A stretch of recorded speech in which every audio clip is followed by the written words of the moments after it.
हम जानते हैं किस तरह चीजों को असेंबली के जरिए लाया जाए,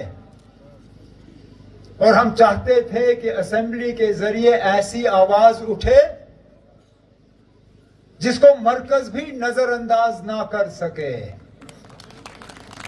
नहीं तो हम पहले दिन ऐसा रेजोल्यूशन लाते जिसको वो उठा के रद्दी की टोकरी में फेंक देते, फिर क्या फायदा होता।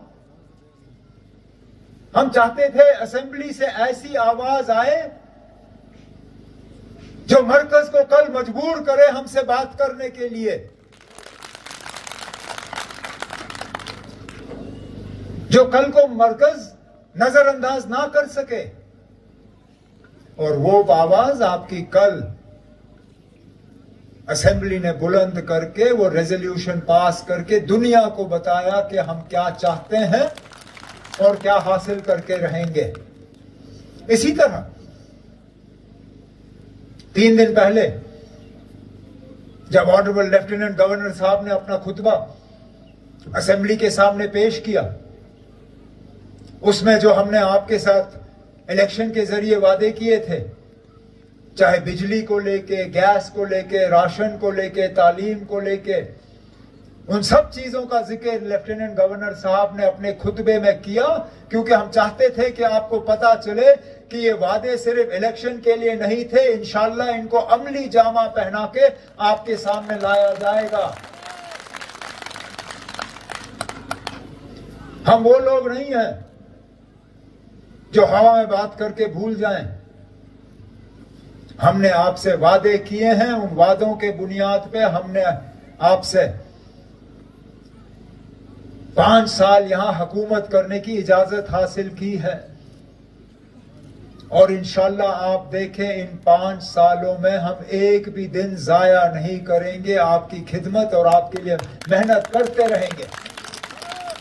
मैंने आपसे कहा था आपको मेहनत एक दिन करनी होगी, जिस दिन आपको पोलिंग बूथ में जाके अपने कीमती वोट का इस्तेमाल करना होगा। आपने मेहनत की, अब 5 साल के लिए आपको मेहनत करने की जरूरत नहीं होगी, मेहनत हम लोग करेंगे और उसका फायदा आपको हासिल होगा।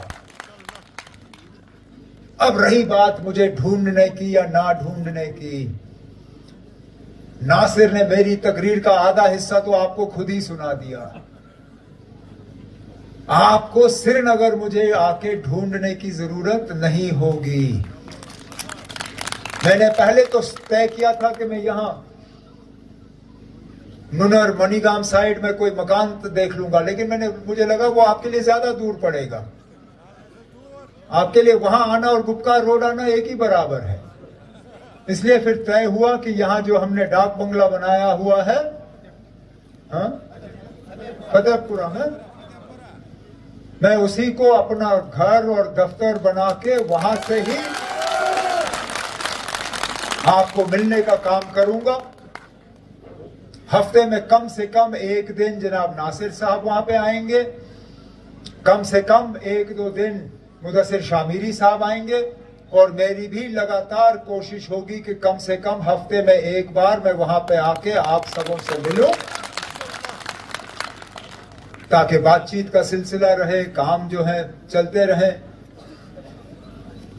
कॉन्स्टिट्यूएंसी में दौरा करने का मौका मिले। और जिस तरह नासिर ने सही कहा, नहीं तो हुकूमत में क्या हो जाता है, आपके और मेरे दरमियान एक फासला बन जाता है। मेरे लिए बहुत आसान था सीधा गाड़ी से उतर के यहां स्टेज पे चढ़ के अपनी कुर्सी पे बैठना, लेकिन मैं वहां आया सिर्फ इसलिए क्योंकि मैं चाहता था कि मैं आपके साथ हाथ मिलाता रहूं, आपके साथ गले लगता रहूं, और ये दूरी ना बने।